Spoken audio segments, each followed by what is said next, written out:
이번 시간은 전기철도 급전개통에 대해서 알아보겠습니다.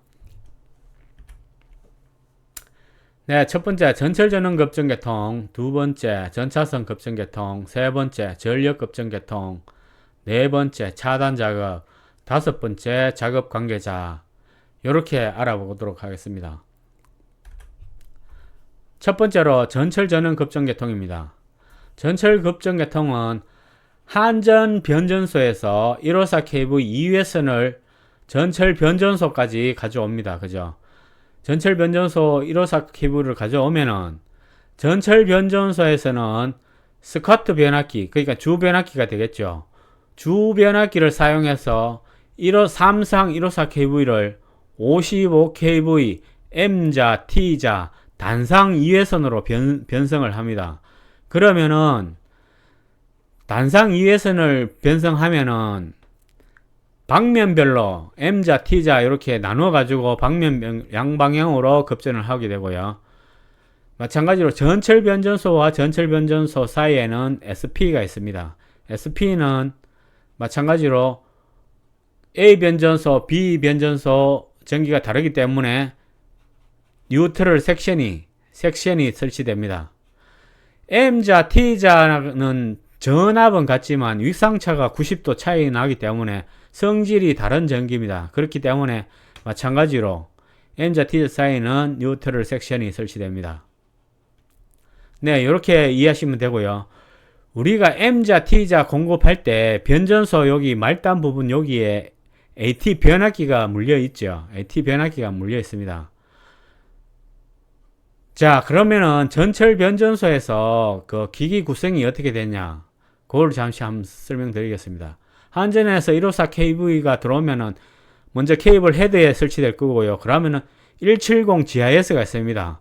170 GIS는 154 케이블을 차단하거나 투입하는 역할을 하겠죠. 그 다음에 뭡니까? MTR 주 변압기가 있고요. 주 변압기는 스카트 변압기 되겠죠. 스카트 변압기에서 154를 삼상 154를 55 kV 2회선 M자 T자로 만들어내면은 그 전원은 다시 7만 GIS로 연결됩니다. 그죠? 7만 GIS에서 다시 AT 변압기로 갔다가 다시 그 변전소 인출구를 통해서 전차선 스트럭처로 연결되는 거게 되겠죠. 그러면 전철 변전소 마지막에는 AT 변압기가 요 M자 T자 각각 AT 변압기가 하나씩 물려 있는 상황이 되겠죠. 네, 그렇게 이해하시면 되고요. 네, 보시면 이렇습니다. 내가 단상 2회선을 만들어낸다 했잖아요. 단상이니까 선이 두 가닥입니다. 그죠? 여기 끝에 AT 변압기가 물려 있고요. AT 변압기 양쪽 물리는 게 하나 선은 TF고 하나는 AF가 되겠습니다. 그래서 M자에서 만약에 AT 변압기에서 인출구로 해서 레일에 있는 구조물 스트럭처에 TF, AF에 연결됩니다. TF는 전차선에 연결되는 거죠. 그래서 트롤리 피드라고 합니다. 그래서 이 구조물에서 바로 드랍돼 가지고 전차선에 물리는 게 되겠죠. 이렇게 돼 가지고 이렇게 물리는 게 되겠죠. 그러면은 AF는 뭡니까? AF는 오토 트랜스포머 피드라 해가지고 변압기, AT 변압기로 바로 연결되는 거죠. 요게 전차선에서는 요 AF선을 급전선이라고도 얘기를 합니다. 그죠? 전철주 그 맨 위에 현수회자 밑에 달린 게 급전선이잖아요. 그 선이 AF가 되겠습니다. 그 AF는 전차선과 평행으로 계속 가다가 다음 변전소에 가면은 AT 변압기에 마찬가지로 AF는 AF, TF는 TF로 묶이게 되겠죠. 그리고 M자, T자가 이렇게 있기 때문에 이 중간에는 구분해자가 설치되어 있습니다. 그죠? 여기 구분해자가 있잖아요. 요거는 M자, T자가 아까 제가 설명했듯이 위상차가 90도 나기 때문에 요 전기는 그 전압은 같지만은 위상차가 있기 때문에 성질이 다른 전기가 되겠죠. 그렇기 때문에 요 전기는 요 자체에서 구분이 되겠습니다. M자, T자가. 이해되시겠죠? 자, 이거 보겠습니다. 전철 변전소 A 변전소, B 변전소 사이에는 급정 구분소가 있습니다. 요 녹색은 상시 개방되어 있는 거죠. A 변전소, B 변전소 사이의 전기는 다르기 때문에 급정 구분소 전기는 이렇게 상시 개방되어 있고, 마찬가지로 여기에 뉴트럴 섹션 NS가 설치되어 있습니다. 변전소도 마찬가지입니다. 변전소 보면은 변압기가 단상 2S는 154, 3상을 수정받아서 M자, T자 만들어낸다 했잖아요. 단상. 그러니까 이렇게 양쪽으로 방면별로 급전을 하게 됩니다. 급전을 하게 되고, 마찬가지로 전기의 성질이 다르기 때문에 여기에 NS, 뉴트럴 섹션이 들어가 있습니다. 자, 변전소 A에서 급전 구분소까지는 여기는 같은 성질의 전기겠죠. 그죠? 한 변전소에서 보내는 전기니까요. 그죠? 그러니까 여기 T상에서 T상 전원이 급전 구분소까지 이렇게 공급되잖아요. 그러면 요거는 다 T상 전원하고 같기 때문에 보조 급전 구분소의 차단기는 상시 투입이 되어 있다. 그렇기 때문에 여기에는 그 구분 장치만 들어가죠. 그죠? 에어 섹션만 들어가잖아요. 에어 섹션만 여기에 들어갑니다. 그죠? 전차선에서는 그렇게 구분되고. 자, 그러면은 급전계통이 전부 다 이해됩니다. 전철 변전소 한전 내에서 전기를 수전받아 가지고 전철 변전소에서 전차선에 전기가 공급되는 그 개념은 여기서 다 나왔습니다. 자, 여기에서 전철 전원 급전계통에서 이상 전압은 뭐가 있습니까? 고조파 이상 전압이 있죠. 요 고조파 이상 전압은 왜 발생됩니까? 네, 이것은 그 전동차 때문에 발생되죠. 전동차는 이거 동력 부하잖아요. 모터가 속도를 제어하고 뭐 토크도 제어하고 하는데, 그 모터를 제어하려면은 주파수를 제어하거나 전압을 제어를 하거든요. 그러면은 그 주파수하고 기존 정연파를 이렇게 잘라야 돼요. 자르고 재단을 하다 보면은 재단하고 남은 그 찌꺼기가 고조파라고 하잖아요. 그 발생되면은 원래 규정은 그 전동차 자체 내에서 필터링이 돼야 되죠. 그러나 그 실제적으로 우리가 그 급전 시스템에서 보면은 그 특정 전동차가 지나가면은 고조파가 많이 보이는 게 있어요. 그거는 어떤 경우입니까? 그게 자체에서 필터링이 안 되는 거죠. 그죠? 필터가 설치되거나 뭐 그 고조파 그 저감 장치가 설치돼야 되는데, 그게 뭐 설치는 됐을지는 모르지만 그게 제대로 작동을 안 하거나 고조파가 흘러나오는 상황이 되죠. 그렇기 때문에 이거는 그 열차가 이렇게 열차 조차장 있잖아요. 차량 있고 뭐 출고하는데 보면은 거기에서 보면 열차가 갑자기 동력을 쓰고 동력을 끊고 이렇게 하다 보면은 그게 고조파가 굉장히 많이 발생돼요. 그렇기 때문에 그 이상 고조파가 또 이렇게 그 급전계통이 흘러가면서 이상 전압이 만들어내고 하면은 변전소 주변압기나 AT 변압기에서 벌써 이 그 소리가 틀려요.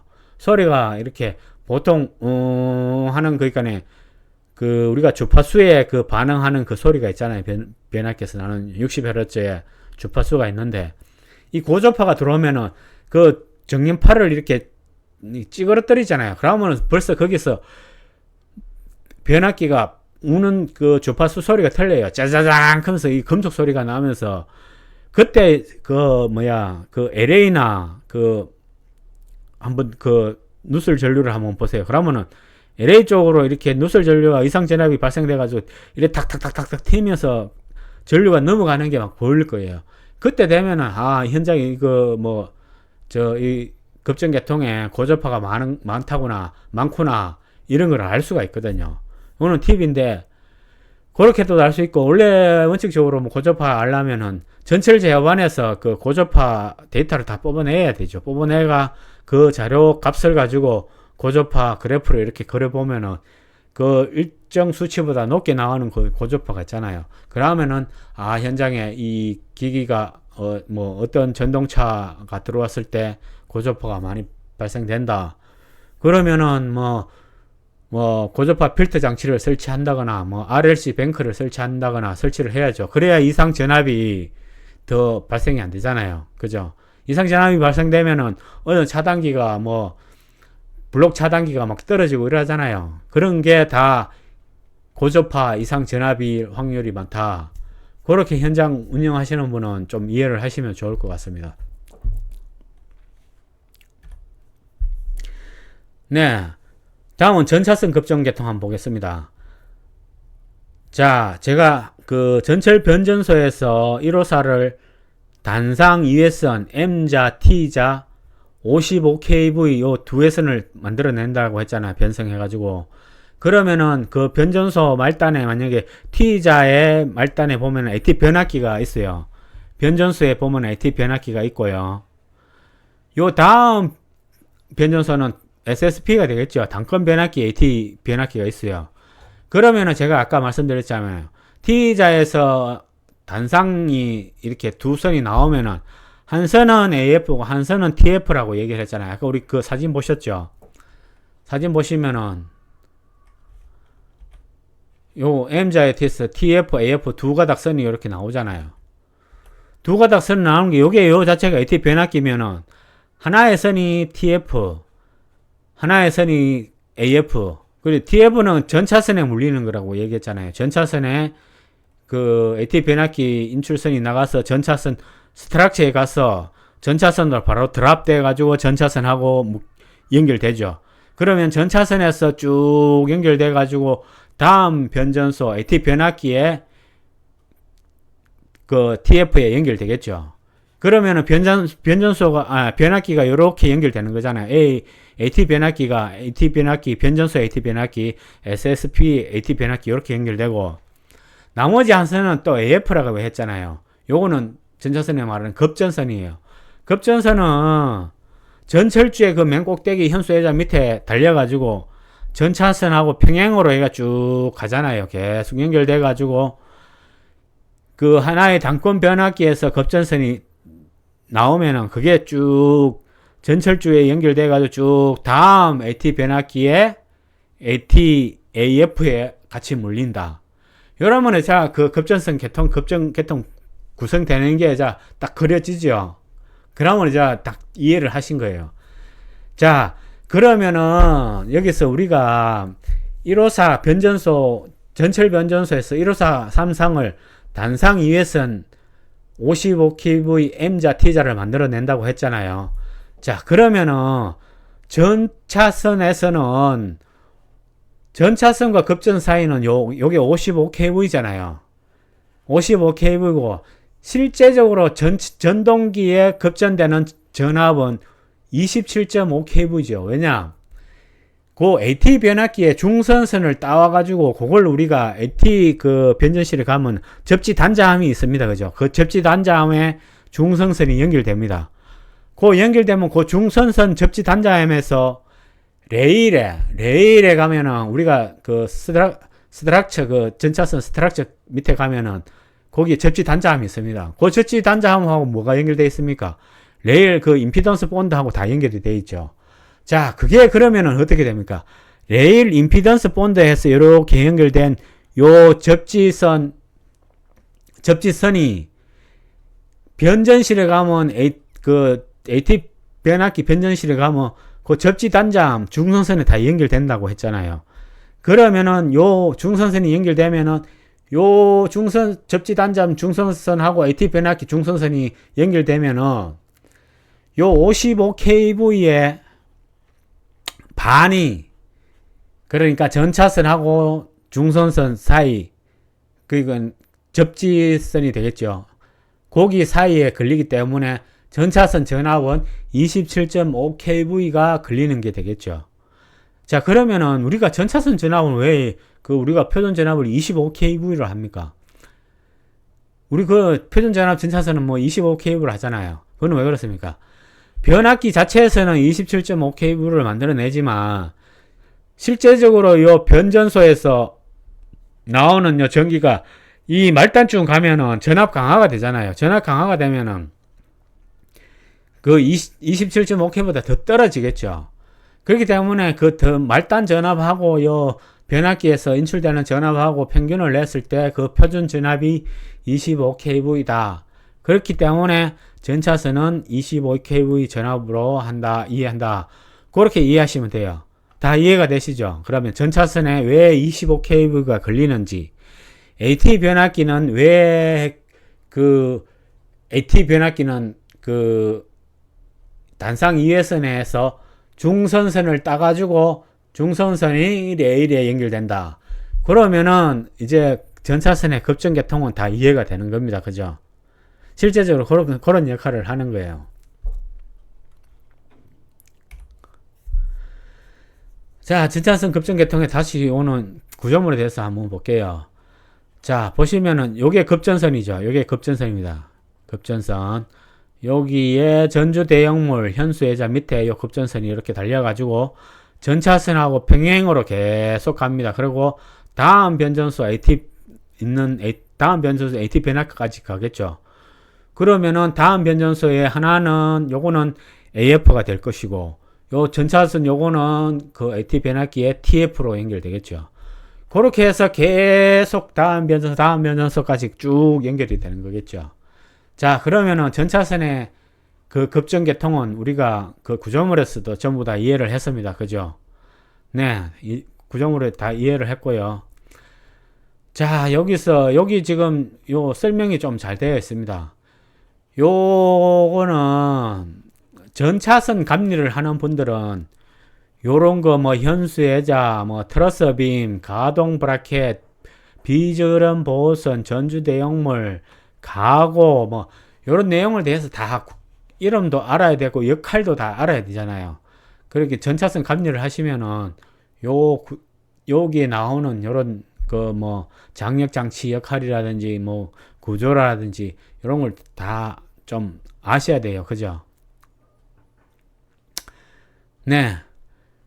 오늘은 급전개통의 이야기 때문에 요거는 여기에 대해서는 뭐 구체적으로 설명은 안 하겠습니다. 하지만 전차선에서는 이해를 해야 된다. 그렇게 아시면 되겠습니다. 네, 다음은 전력급전개통입니다. 전력급전개통은 뭡니까? 전력급전개통은 역사, 변정 건물, 터널 등에 전기를 공급하죠. 그것은 전압이 얼마입니까? 이건 한전에서 바로 받는 전기죠. 22.9kV를 정거장에 있는 전기실에서 22.9kV를 받죠. 그리고 한전, 삼성 22.9kV 두 라인을 정거장에 있는 전기실에서 이렇게 수전 받으면은 처음에 ATS가 있어요. ATS는 뭐 한쪽 선로가 이상 있으면은 이렇게 절체되겠죠. 절체되면은 그 정거장에 있는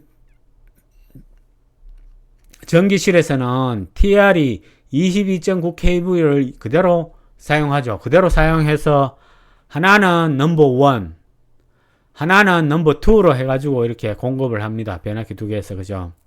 자, 그러면은 이거는 전력 고압 배전선로는 항상 2회선이 방면별로 급전합니다. 하나는 상선 쪽으로 만약에 이쪽으로 공급한다면은 넘버 2는 그 반대쪽으로 이렇게 공급하게 되겠죠. 자, 그 보시면은 정거장에 있는 전기실에서 A 변전소에는 넘버 1은 A에서 B로 이렇게 공급합니다. 그죠? 이렇게 공급하면은 넘버 2는 B에서 A로 이렇게 상시로 공급하게 되겠죠. 그러면은 여기에서 뭐 예를 들어서 넘버 1이 이상 있으면 넘버 2에서 절체돼서 받을 것이고, 넘버 2에서 이상 있으면 넘버 1으로 절체가 받을 수가 있겠죠. 그러면은 아까 보시겠습니다. 고배 선로 같은 경우에는 이렇게 그 삼상 22.9kV 두 라인을 선로를 따라 계속 이렇게 가죠. 선로를 따라가 가지고 가면서 그 철도 건축물 있는데 뭐 역사나 변전 건물이나 거기에 전기실에 있는 그 변압기에 연결되죠. 연결되고 또 연결되면 그 변압기에 부하해서 변전 건물에 있는 역사 건물에 있는 전기 설비에 전원을 공급하는 것이 되겠죠. 그 마찬가지로 요 넘버 1, 넘버 2에서는 주요 전력 예를 들어서 신호, 통신 이런 거는 다 따로 이렇게 전기를 고배선로에서 각자 가지고 가죠. 그렇게 해서 고압 배전선로는 구성이 된다. 현장에서 보면은 아까 전에 보십시오. 여기 철주가 있습니다. 전철주가 있고 요 옆에 전력 설비 고배 돼 있죠. 요 고배 고압 배전선로가 되겠죠. 여기 삼상이 일회선이 이렇게 가고 있습니다. 그죠? 이렇게 일회선이 가고 있는데, 요거는 이거 추측해 보기로 요 시설물은 요 일회선만 이렇게 가는 거죠. 일회선만 가고 실제적으로 전기실 변전소에 가면은 요 철도에서 공급되는 일회선이 있을 거고, 또 한전에서 예비로 받는 넘버 2, 한전에서 직접적으로 받는 넘버 2가 있겠죠. 그거는 당연히 있을 수밖에 없어요. 항상 우리가 그 변전 건물에는 항상 1회선, 2회선 두 가지 종류 전기를 받잖아요. 우리가 통상적으로 우리 보시면은 이렇게 넘버 1, 넘버 2를 우리가 공급하게 되어 있는데, 실제적으로 뭐 여건이 안 되면은 뭐 단상으로 받고 한 선로만 받고 또 하나는 한전에서 그 전기실에서 직접적으로 받을 수도 있습니다. 그죠? 여기 보시면은 여기에는 지금 뭐 철도 펜스가 이렇게 많이 되어 있습니다. 펜스가 되어 있고, 이렇게 안에 이 밑에 공간이 없다가 보니까 이 가공으로 띄어가지고 이렇게 가는 경우가 있습니다. 그러나 통상적으로 이 레일을 따라 이 트라프를 이렇게 쭉 설치해서 고압 배전선로 2회선을 이렇게 쭉 끌고 계속 가지고 가죠. 다음 전기실까지. 그렇게 해서 전기를 공급한다. 그러면 고압 배전선로가 한전에서 수전받고, 또 전기 시스템에서 그 고압 배전선로가 급전하는 거 개념 다 이해되시죠? 그죠? 역사 변전 건물 터널에서도 마찬가지. 그 터널 거기 뭐 신호라든지 통신, 또 뭐 거기 터널에 사용하는 뭐 비상등 이런 전원은 다 거기에 있는 고압 배전선로 변압기에서 다 따가지고 쓰는 게 되겠죠. 자, 그러면은 고압 배전선로 급전계통도 이해되었습니다. 그죠? 한전에서 받아가지고 고압 배전선로 가는 것, 또 그리고 그 가는 전압 다 급전계통은 이해가 되었습니다. 전력 급전계통, 그러니까 고압 배전선로에서는 이상 전압이 뭐가 있습니까? 선로 충전 전압이 있죠. 선로 충전 전압. 이거는 뭡니까? 우리가 얘기했듯이 넘버 1, 넘버 2 이거는 고압 케이블로 가잖아요. 그죠? 고압 케이블로 가면은 그 케이블이 쭉 가다 보면 이 케이블의 충전 전류 C값이 크죠. C값이 크기 때문에 이 C값을 상쇄하는 그 무효전력 상쇄되는 L값을 보충해야 되잖아요. 보강해야 되죠. 그래야 무효전력이 이렇게 평준화돼서 정상적인 급전을 할 수 있잖아요. 그래서 우리가 불로 리액터를 일정 거리마다 설치하죠. 그거는 요 그 고압 배전선로 그 케이블의 C값, 그것을 계산해가지고 그 계산값에 따른 그 불로 리액터 용량을 결정을 해요. 결정을 하면은 항상 거기에 이제 그 우리가 예를 들어서 차단 작업을 한다거나 했을 때 그 불로 리액터가 한 장 이렇게 먼저 투입이 되어 있어야 돼요. 불로 리액터가 만약에 그 조작 전원이 없어가지고 개방됐거나 뭐 이렇게 이상이 있으면은 우리가 급전시킬 때 불로 리액터가 이게 투입이 안 되는 상황에서 급전을 하면은 말단에 가면은 그 전압이 더 높아지잖아요. C값 때문에 높아지거든요. 그러니까 말단에 있는 그 차단기가 다 떨어져 버려요. 그 정상적인 전압도 다 떨어져 버리거든요. 그렇기 때문에 항상 이걸 주의를 하셔야 돼요. 그 투입하기 전에 리액터를 먼저 살린다. 불로 리액터를 먼저 살리고 급전을 해야 정상 급전을 할 수 있다. 그거는 우리가 실제적으로 선로를 새로 뭐 구성하고 했을 때 이 선로의 C값 때문에 그 실제적으로 차단기 투입하거나 급전할 때 그 트립이 많이 발생됩니다. 그거는 다 그 선로의 C값에 따른 이상 전압이 발생될 수 있다. 그러므로 불로 리액터를 먼저 투입하고 연결하고 급전을 해야 된다. 요런 거는 기본적으로 좀 알고 가시면 좋습니다. 네, 네 번째 차단 작업에 대해서 알아보겠습니다. 차단 작업은 하려면 우리가 그 열차 조정 회의를 하죠. 그 조정 회의 가기 전에 그 차단 작업 계획서 가지고 그 관계 부서하고 다 협의를 해야 됩니다. 그죠? 협의를 하고 그 문제가 없는지 거기에 다 관계 부서에 서명을 다 받아야 됩니다. 그리고 그래야 때문에 그 차단 작업 계획서는 명확하게 짜야 된다. 그 작업 계획서를 짜는 사람도 그 내용을 명확하게 알아야 되고, 또 실제적으로 그 차단 계획서 가지고 현장에서 작업하는 사람들도 그 작업 구간과 또 단전 구간 이런 거를 명확하게 알고 가자. 이렇게 좀 말씀드리겠습니다. 네, 차단 작업 내용을 한번 볼게요. 첫 번째로 급전개통의 명확한 이해. 제가 아까 전에 급전개통은 얘기를 했습니다. 거기 급전개통이 어떻게 되는지 그걸 명확하게 이해하시고요. 두 번째, 차단 작업 구간에 있을 적. 작업 구간이 중요하죠. 우리 작업 구간 내에 어디에서 어디까지 단전이 되고 단전을 시켜야 되는지 그거를 명확하게 알고 가야 됩니다. 그죠? 세 번째, 작업 계획의 공유. 작업 계획은 전부 다 알아야 됩니다. 작업하는 사람도 알아야 되고, 또 작업 그 계획을 짜는 사람도 그 내용을 작업 계획서 짜는 사람은 잘 알겠죠. 그 작업 계획서 가지고 또 관계 부서에 가면은 협의를 다 해야 되고, 어떻게 작업을 하는 거, 그런 내용을 다 그 설명을 해야 되니까 잘 알 겁니다. 그러나 현장에 작업자나 그 작업을 책임지고 운행하는 사람은 또 그 작업 계획서 작성하는 사람의 의도를 모를 수가 있으니 그 작업 계획서 짜는 사람, 또 작업 책임자, 현장에서 실질적으로 작업을 책임지는 사람 충분히 작업 계획을 공유를 해야 됩니다. 그죠? 네 번째, 급단전 시행. 네, 급단전. 만약에 차단 작업을 하려고 하면은 단전, 급단전, 중앙관제에 연락해가지고 단전 구간이 어디고, 접지는 어디에 설치할 것이며, 작업은 언제 몇 시까지 하겠다. 그런 거를 명확하게 알아야 됩니다. 그죠? 자, 다섯 번째, 접지 설치 시행. 예, 맞습니다. 접지는 우리 작업 구간을 다 포함하는 내에서 설치해야 되죠. 작업 구간을 벗어나가지고, 그러니까 작업 구간 내에 보호가 될 수 있게 양쪽으로 접지 설치를 시행한다. 그렇게 이해하시면 되고요. 또 그 차단 작업에서는 좀 주의할 게 좀 있어요. 이게 뭐냐면은, 자, 우리가 고압 배전설로 만약에 고배설로에서 차단 작업을 예를 들어서 한다. 그러면은, 예를 들어서 넘버 1, 넘버 2가 있어요. 넘버 1, 넘버 2가 있고, 우리가 작업 구간을 섹션을 일단 정했습니다. 작업 구간을 정했을 때, 예를 들어서 그 다음 구간에는 이렇게 가압되어 있거나, 가압되어 있으면은, 어떤 위험 전압이 있습니까?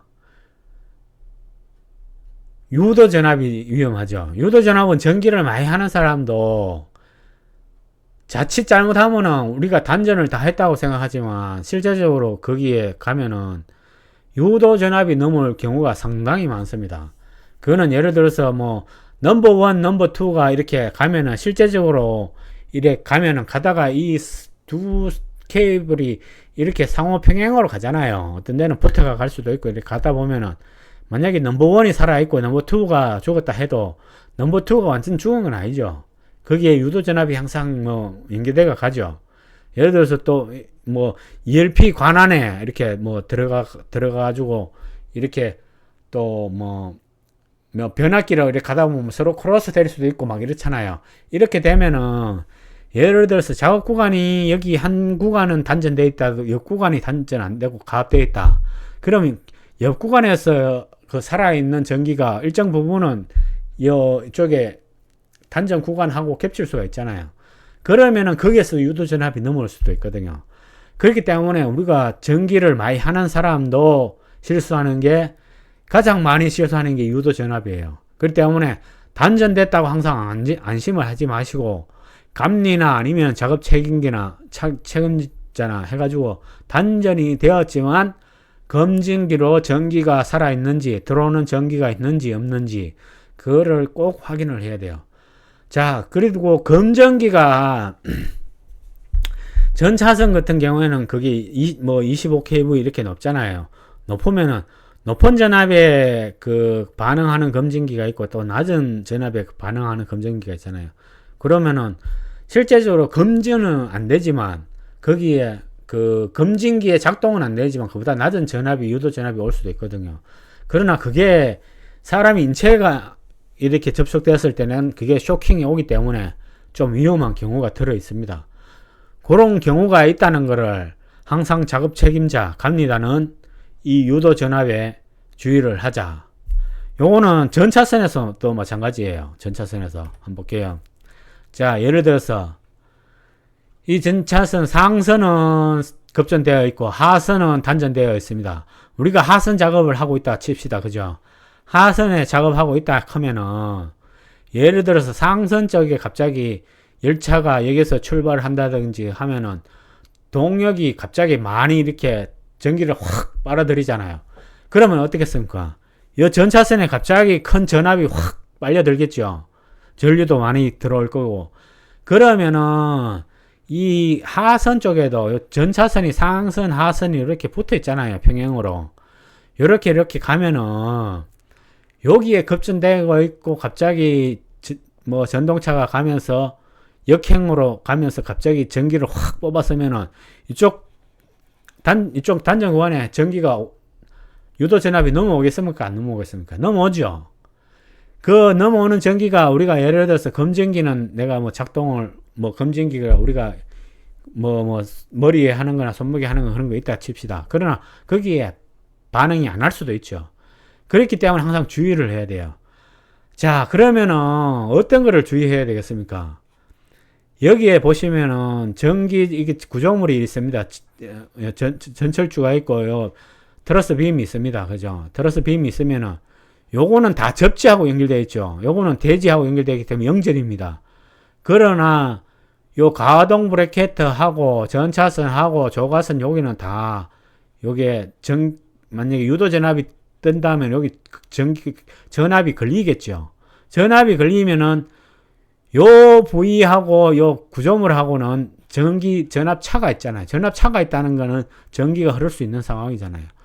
예를 들어서 그러면 여기서 만약에 구조물 위에서 전차선 작업 브라켓 위에서 작업을 하고 있다. 이 사람이 브라켓하고 요 뭐 구조물하고 이렇게 양손으로 잡았을 때 거기에는 전압차가 벌써 생기잖아요. 생기면은 그 사람이 어떻게 해요? 쇼크를 먹겠죠. 쇼크를 먹고 이렇게 떨어진다니까요. 쇼크 먹고 여기서 뭐 갑자기 뭐 잡고 있어야 되는데 나와버리면 여기 떨어질 거잖아요. 그런 사고 경우도 현장에는 발생될 수 있다. 그 말씀을 제가 좀 드리고 싶어요. 자, 여기서 핵심은 뭐냐? 유도 전압은 보이지 않는 전압이기 때문에 항상 주의를 하고 거기에 대한 대처 방안이나 또 요 구조물과 요 가동 브라켓에 실제적으로 가압되는 요 부분은 전압이 차이가 발생될 수 있다. 이런 것도 기본적으로 안전교육 하실 때 좀 말씀을 하시고 그런 차이가 있고, 그럼 예를 들어서 뭐 절연 장갑을 낀다거나 뭐 이렇게 뭐 하면은 이렇게 잡아도 뭐 이상은 없겠죠. 그죠? 뭐 그런 경우도 뭐 하여튼 그런 게 있다. 그거는 좀 알고 하시면 좋아요. 네, 뭐 좀 얘기가 좀 뭐 길어졌습니다. 자, 5번째 작업 관계자 알아보겠습니다. 작업 관계자는 먼저 작업 책임자가 있습니다. 작업 책임자는 현장에서 그 단전 작업, 차단 작업을 하면 전반적으로 그 다 작업 내용이라든지 급단전이라든지 전기철도 운행에 대한 전기차 운행에 대한 그런 모든 내용을 작업 책임자는 다 알고 있어야 되고요. 그리고 작업 내용도 작업 계획 시간 안에 작업이 종료될 수 있게 작업 책임자는 모든 걸 컨트롤을 해야 됩니다. 그죠? 두 번째, 철도 운행 안전관리자. 철도 운행 안전관리자는 뭡니까? 열차 운행에 대한 안전관리를 담당하는 분이죠. 이분들은 뭐 그 열차 운행 부스에 가가지고 열차가 몇 시에 있는지, 우리가 예를 들어서 단전이 된다 해도 전동차는 운행되지 않겠지만 예를 들어서 디젤 기관차 같은 거는 운행이 되잖아요. 그죠? 비상으로 운영된 그런 임시 열차가 있을 수도 있으니 그런 열차 운행에 대해서는 철도 운행 안전관리자가 그 내용을 열차 운행 관계자가 협의를 하고 그 협의된 내용을 작업 책임자에 알리고 열차 운행 내용을 작업자가 알 수 있게 그런 다 조치를 해야 됩니다. 그죠? 자, 세 번째, 전기철도 안전관리자. 네, 전기철도 안전관리자는 급단전 지조를 하는 사람이잖아요. 그죠? 마찬가지로 요거는 그 관제하고 급단전을 하고 작업 구간 내에 전기가 통하지 않게 접지거리를 설치하고 또 전기 안전상 문제가 없는지 이 전기철도 안전관리자는 그 내용을 파악하고 정리해서 작업 책임자하고 그 내용을 공유하면 되겠습니다. 전기철도 안전관리자는 또 이거 그 각 지역마다 교육을 받고 승인을 받아야 돼요. 그러면 승인을 받으면은 예를 들어서 우리가 작업을 한 달 작업을 한다고 칩시다. 한 달 작업을 하는데 전기철도 안전관리자 그 유효기간은 한 달보다 더 잡아야 되죠. 두 달, 세 달 정도 잡아야 되죠. 예를 들어서 작업을 우리가 한 달 안에 끝내기로 했지만 실제적으로 그 작업이 안 끝날 수도 있잖아요. 그래 되면 또 작업을 해야 되고 더 연장을 해야 되고 하면은 또 전기철도 안전관리자 기간이 끝나가지고 또 못하는 경우가 있잖아요. 그러면 또 교육을 가야 되고 교육을 가려면 또 행정문서를 돌려야 되고 또 날짜도 잡아야 되고 이러면 벌써 막 시간이 흘러가 버리기 때문에 좀 여유 있게 잡자. 그러면은 그 작업하기가 용이하다. 그런 거는 뭐 팁으로 좀 알아두시면 좋을 것 같아요. 네, 오늘 여기까지 급전 계통의 이해에 대해서 알아봤습니다. 네, 오늘 여기까지 하겠습니다. 감사합니다.